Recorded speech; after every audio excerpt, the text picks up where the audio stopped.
और योजना बनाकर सावरकर बंधु ने नासिक के कलेक्टर को मार डाला ताकि शंका शाहू महाराज के भाई के ऊपर आ जाए।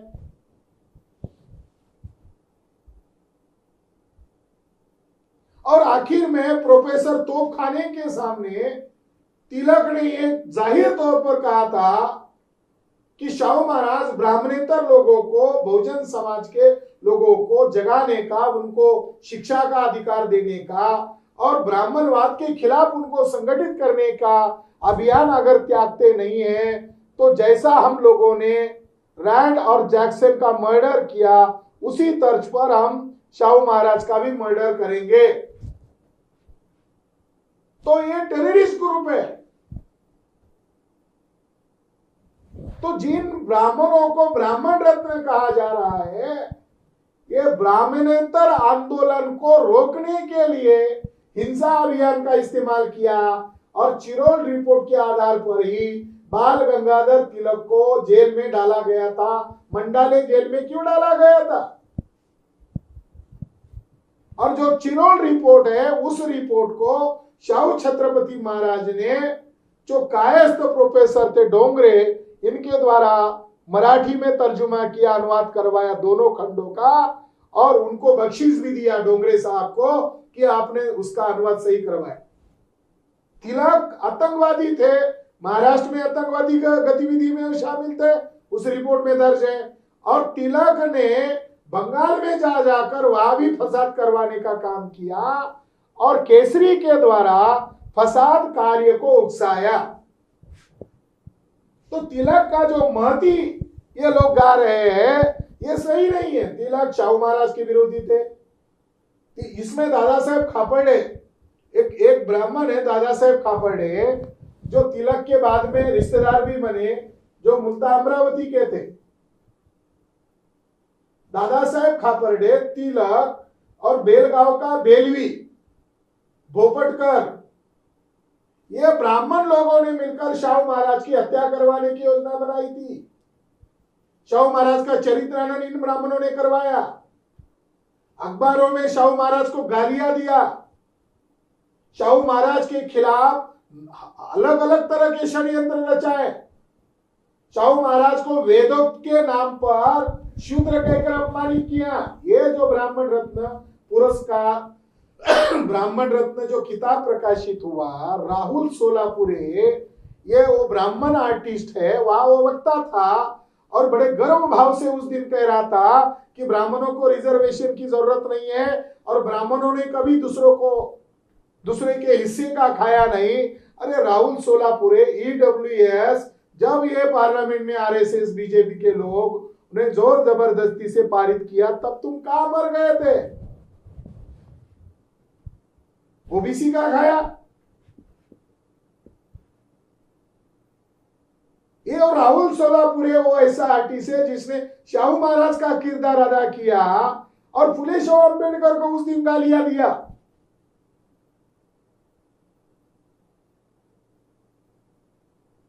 तिलक के द्वारा वेदोक्त प्रकरण चलाया गया ताकि लॉर्ड कर्जन को यह कहा जाए, और ऐसा राजोपाध्याय ने लिखित में दिया और उसमें यह कहा कि रानी का जो डिक्लेरेशन है, धार्मिक विवाद के मामले में हम हस्तक्षेप न करें। हम चाहे मराठों को शूद्र कहे या शाहू महाराज को हम शूद्र कहे, यह हमारा धार्मिक मैटर है, इसमें ब्रिटिश सरकार हस्तक्षेप न करे। ब्राह्मण लोगों ने योजना बनाकर शाहू महाराज के खिलाफ योजना बनाई थी। इसमें तिलक मास्टरमाइंड था। तो तिलक की महती हम नहीं मान्य कर सकते। तिलक ने बैकवर्ड कास्ट के लोगों को कम्युनल राइट्स का विरोध किया। तेली, तंबोली और कुनबटों को क्या संसद में जाकर हल चलाना है, ये उनका स्टेटमेंट है। और दूसरा स्टेटमेंट है स्वराज्य मेरा जन्म सिद्ध अधिकार है और वो मैं लेकर रहूंगा। स्वराज का मतलब उनका पेशवाई है। स्वराज का मतलब छत्रपति शिवाजी महाराज का स्वराज्य नहीं है। छत्रपति शिवाजी महाराज का अगर स्वराज्य होता तो तिलक को मारने का कट कारस्तान ये आतंकवादी तिलक क्यों करते? तो इस आधार पर तिलक का जो गुण गौरव किया गया है वो मिथ्या है। इसके अंदर राजवाड़े, विका राजवाड़े का भी एक चरित्र कोश आया है। विका राजवाड़े क्या है? इसको कभी कभी हम कहते, उपरोध में कहते, ये विकार राजवाड़े है। विश्वनाथ काशीनाथ राजवाड़े ये उनका नाम है, मगर इसका शॉर्ट नाम है विकार राजवाड़े। विकार राजवाड़े इन्होंने डुप्लीकेट साधन बनाए, मराठाओं के इतिहास लेखन के नाम पर डुप्लीकेट साधन बनाए।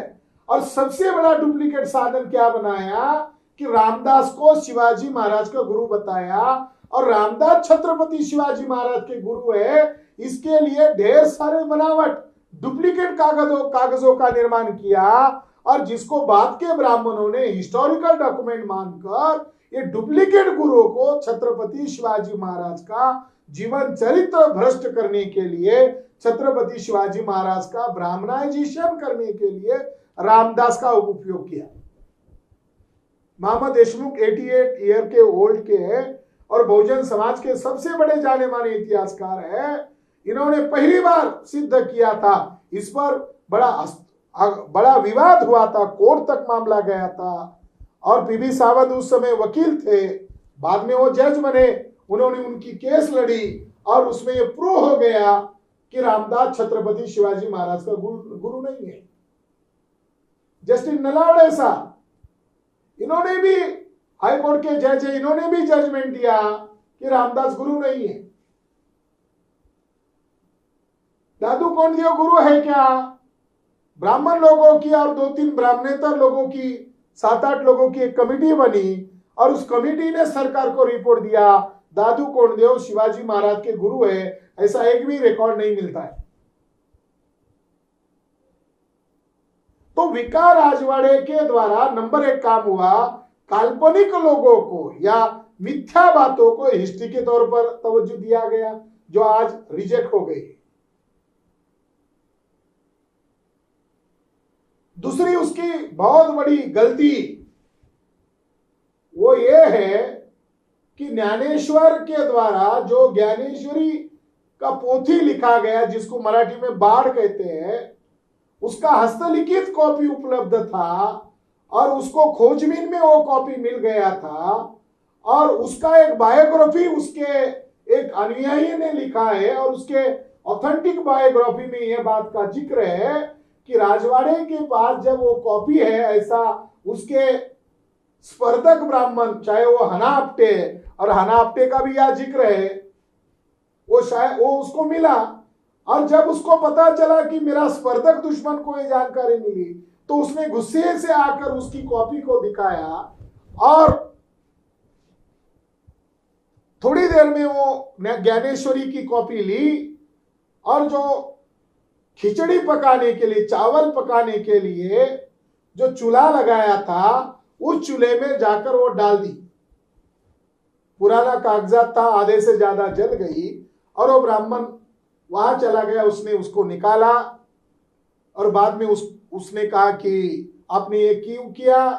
तो राजवाड़े ने कहा कि पता नहीं, मेरी मनस्थिति अचानक कैसी बिगड़ गई। उसको पानी पिलाया, वो शांत हुआ, और बाद में कहा ये अब बची हुई ज्ञानेश्वरी तुम्हारे पास रख। और फिर 5-6 साल बाद वो उसके पास गया, और उसके पास से वो कॉपी लिया, और बाद में उसको डिस्ट्रॉय किया। ऐसा क्या था उस ज्ञानेश्वरी में कि उसको जलाने के लिए वो मजबूर हुआ? ये इतिहासकार लोग जानना चाहते हैं, हम बहुजन लोग जानना चाहते हैं। ज्ञानेश्वरी के पहले अध्याय में बुद्ध का जिक्र है। आज की जो भ्रष्ट की हुई एकनाथ की कॉपी, उसके अंदर भी बुद्ध का जिक्र है। शायद ज्ञानेश्वरी जो मूल ज्ञानेश्वरी थी, उसके अंदर बुद्ध का डायरेक्ट प्रभाव नजर आया होगा, और बुद्ध धर्म का घृणा करने वाले राजवाड़े ने शायद मूल ज्ञानेश्वरी को जलाया होगा। यह उसका कंट्रीब्यूशन है। प्रज्ञात्रे का इस ब्राह्मण चरित्र कोश में जिक्र आया है। उन्होंने एक बायोग्राफी लिखी है, उस बात का इसमें जिक्र आना चाहिए था। सिंपल जानकारी है, प्रज्ञात्रे क्या है, मराठा अखबार चलाते थे वगैरह वगैरह, समाजवादी ब्राह्मणों का वो एक नेता था। उसी प्रख्यात्रे ने करेचे पानी नामक अपने बायोग्राफी में इस बात का जिक्र किया है 1934 को ब्रिटिश काल में जो पेशवा दफ्तर था, यानी पेशवाओं के जो रिकॉर्ड्स थे उनको संकलित करने का जो बड़ा काम ब्रिटिश लोगों ने कुछ ब्राह्मण विद्वानों के ऊपर सौंपा था। उसमें दत्तो वामन पोद्दार एक थे और कोई कुलकर्णी थे। उसमें से एक ब्राह्मण ने उनको ये बात बताई और उनको इस शर्त पर बताई कि इस बात को आप सार्वजनिक न करें। मगर प्रख्यात्रे ने अपने बायोग्राफी में उस बात का जिक्र किया कि उन्होंने कहा एक ब्राह्मण, उस कमेटी के एक ब्राह्मण ने मुझे बताया कि जो पेशवा दफ्तर का जो खोजबीन चल रहा था उसके अंदर नाना फडणवीस की रखेल औरतों की और उनकी नाजायज संतानों की लिस्ट मिली, क्योंकि वो चंदा देते होंगे तो लिख कर रखते होंगे, लिख कर रखा, इसीलिए वो रिकॉर्ड सामने आया। तो इतना पुराना वो रिकॉर्ड था, धूल से भरा हुआ था, मगर जो भी रिकॉर्ड हमारे सामने आ रहे थे हमको रिकॉर्ड में लेना था क्योंकि उसका हमें पैसा मिल रहा था। तो जब काम पूरा हुआ हम निकल पड़े और हम सभी लोगों ने मीटिंग करके तय किया कि ये बात का क्या प्रतिक्रिया होगी। उस बात का अंदाजा लगाते हुए ये तय किया कि जो भी हो हम संशोधक है, इसीलिए हमारी इच्छा के बगैर हमें इसको रिकॉर्ड में लाना होगा, ये तय हुआ। मगर एक आदमी ने कुछ बहाना करके अंदर चला गया और उसने ग्लास भर पानी लिया और वो कागजात बाहर लेकर जाएगा तो पकड़ में आएगा, ब्रिटिशों का राज था, इसलिए उसने सारे कागजात को रगड़ दिया और गट करके उसको पी लिया, ऊपर से 2-4 ग्लास पानी ले लिया, डकार दिया। तो अत्रे ने अपने बायोग्राफी में लिखा है, ऐसे वो संशोधक है कि जैसे कोई वो रिकॉर्ड बाहर आने से उसके ही बापजादाओं की नाजायज लिस्ट सामने आने वाली थी क्या, ऐसे संशोधक है वो लोग। वो कौन थे? दत्तो वामन पोद्दार। ये कंट्रीब्यूशन है।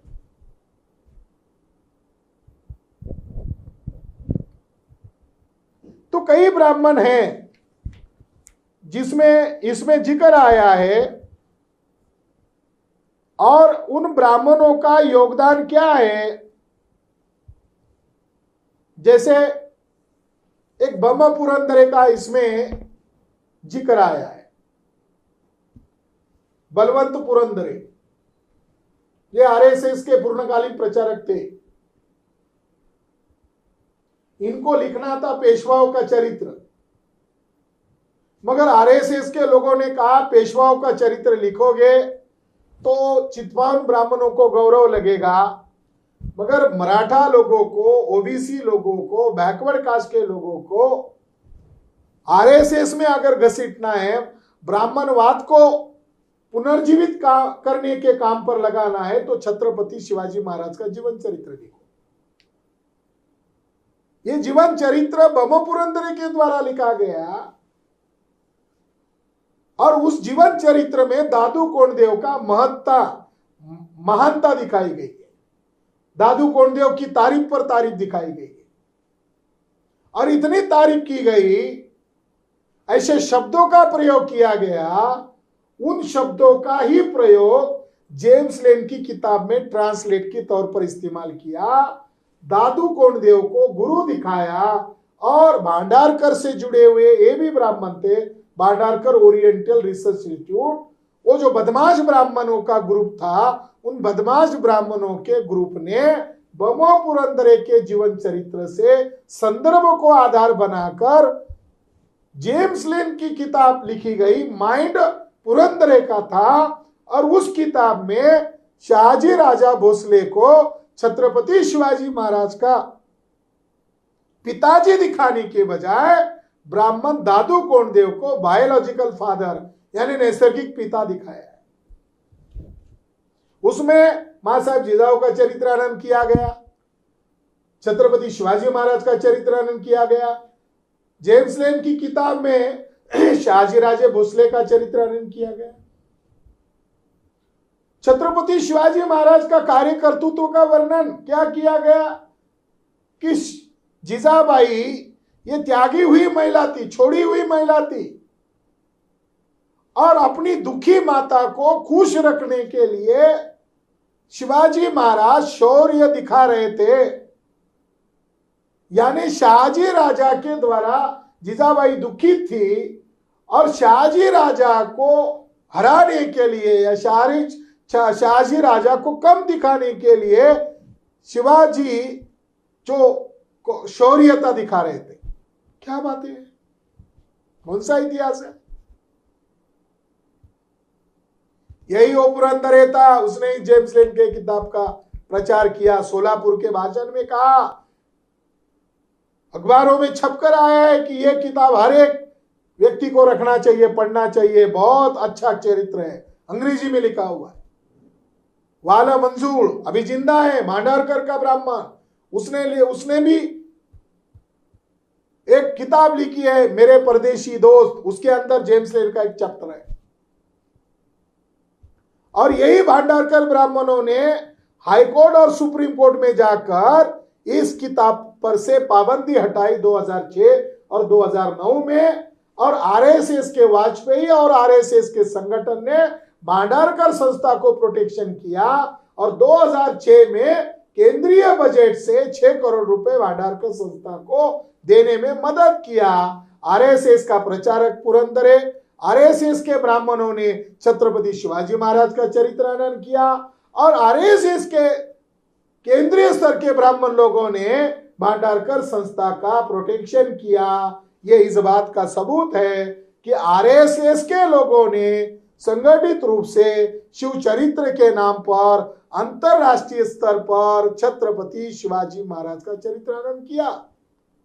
यह पुरंदरे का कंट्रीब्यूशन, यह भागवत का कंट्रीब्यूशन, यह है आरएसएस का कंट्रीब्यूशन। उस किताब पर आज भी पाबंदी नहीं है। आज बीजेपी की केंद्र में सत्ता है, महाराष्ट्र में सत्ता है, छत्रपति शिवाजी महाराज का नाम लेते हैं, संभाजी महाराज का नाम लेते हैं, मगर आज सबसे ज्यादा गालियां मराठाओं को देते हैं। केवल बहुजन समाज का इस्तेमाल करने के लिए हमारे महापुरुषों का नाम लेते हैं, और जब उनका इस्तेमाल हो गया उनका चरित्रहनन कर दिया। पुरंदरे का एक दोस्त था और वो नांदेड़ महाराष्ट्र में रहता था, उसका नाम है नरहर कुरुंदकर।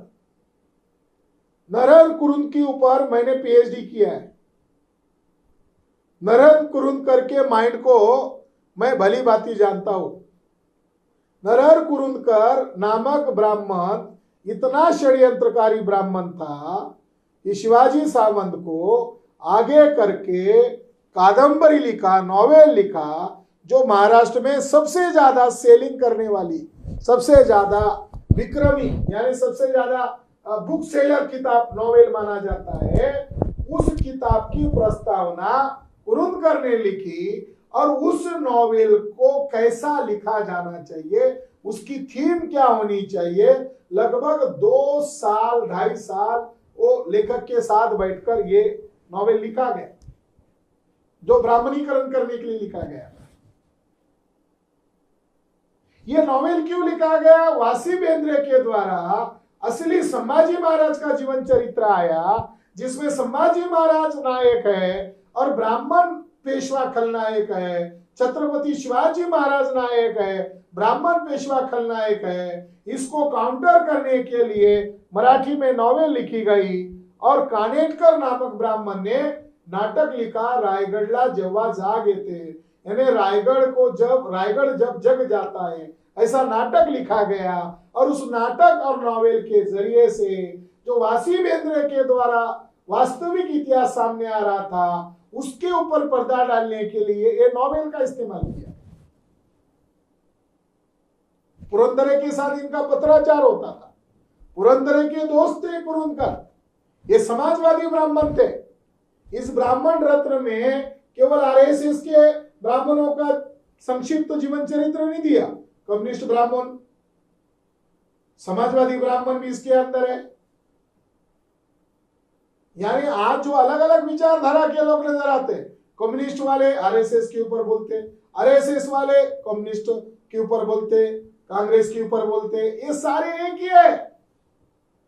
सनातनी और प्रगतिशील कहने वाले ब्राह्मण सारे के सारे एक है। यह ब्राह्मण रत्न नामक किताब इस बात का सबूत है। जिन जिन ब्राह्मणों ने दावपेच के तौर पर अलग अलग विचारधाराओं में काम किया, लक्ष्य ब्राह्मणवाद को मजबूत करना था, तो पुरंदरे आरएसएस का ब्राह्मण था, लक्ष्य छत्रपति शिवाजी महाराज का ब्राह्मणीकरण करना था, और कुरुंदकर नामक ब्राह्मण ने भी छत्रपति शिवाजी महाराज का चरित्र हनन किया। और उसने मागोवा नामक किताब में खुले तौर पर यह लिखा कि औरंगजेब की एक लड़की शिवाजी की प्रियसी थी, ऐसा प्रवाद है, और दूसरी का संभाजी पर प्रेम था, ऐसी गप सुनाई देती है, और संभाजी ने औरंगजेब को लड़की मांगी थी। यहां तक कि उसने यह दावा किया कि जैसे अकबर को जनान खाने हैं, उसी तरह शिवाजी को भी जनान खाने हैं। यानी कुरुंदकर उस समय लिख रहा था, उसको ये इस बात का भी डर नहीं था कि छत्रपति शिवाजी महाराज का चरित्र हनन करने पर मराठा लोग उसके खिलाफ हो सकते हैं। यही वो कुरुंदकर ब्राह्मण है जिसने डॉक्टर बाबा साहब अंबेडकर का नाम मराठवाड़ा यूनिवर्सिटी को नहीं मिलना चाहिए, इसके लिए पहल किया, और पुणे के समाजवादी ब्राह्मण और नांदेड़ का समाजवादी ब्राह्मण दोनों ने मिलकर महाराष्ट्र में ओबीसी और मराठा लोगों को अंबेडकराइट आइडियोलॉजी के खिलाफ खड़ा किया। खासकर कि मराठा लोगों को अंबेडकरवाद के खिलाफ मराठवाड़ा शब्द से किया, जिसने छत्रपति शिवाजी महाराज का चरित्र हनन किया। ये बात आज मराठा लोगों को समझ में आ रही है, मगर उस समय अज्ञानी मराठा लोगों को उनकी जातीय अस्मिता को तवज्जो दिया गया, और मराठवाड़ा नामांतर यूनिवर्सिटी के नाम पर मराठा वर्सेस अंबेडकराइट लोगों में फसाद करवाने का काम नरहर कुरुंदकर ने किया। सच्चाई क्या है? क्या वास्तव में छत्रपति शिवाजी महाराज और छत्रपति संभाजी महाराज औरंगजेब के दोनों लड़कियों के साथ उनका प्यार मोहब्बत था क्या? अभ्यंकर नहीं बताएगा, कुरुंदकर की नालायकी अभ्यंकर नहीं बताएगा, हर्डीकर नहीं बताएगा, या ये जो फडणवीस है ये नहीं बताएगा, हमें बताना पड़ रहा है।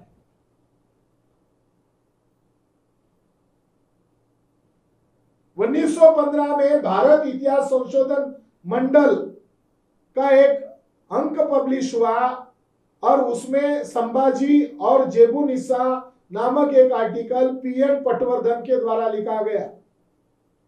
उसने अपने लेख में स्पष्ट तौर से लिखा गया कि संभाजी का संबंध कोई दुराचारी बताया जाता है, और नॉवेल कथाओं के द्वारा उसका चरित्र हनन किया जाता है, और सरदेसाई और अन्य लोग जो संभाजी महाराज को चरित्रहीन बताते हैं, ये इसमें तथ्य नहीं है।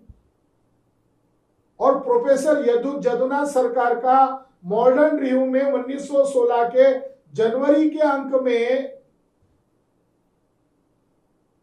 का हवाला देकर भी उन्होंने लिखा है। और भूदेव मुखर्जी नामक एक बंगाली नॉवेलिस्ट था, उसने जेबू निसा का संबंध छत्रपति शिवाजी महाराज के साथ दिखाया है, तो उन्होंने कहा यह गलत है।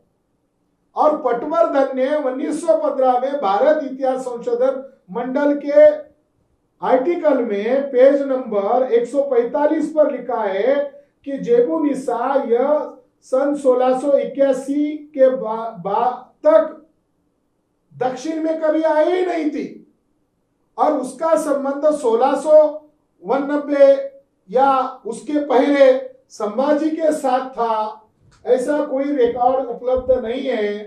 पटवर्धन महोदय ने 1915 में लिखा, और 1971 1960-65 के बाद आर्टिकल लिखे गए, और वो मागोवा नामक किताब में कुरुंदकर ने जीते जी प्रकाशित किए।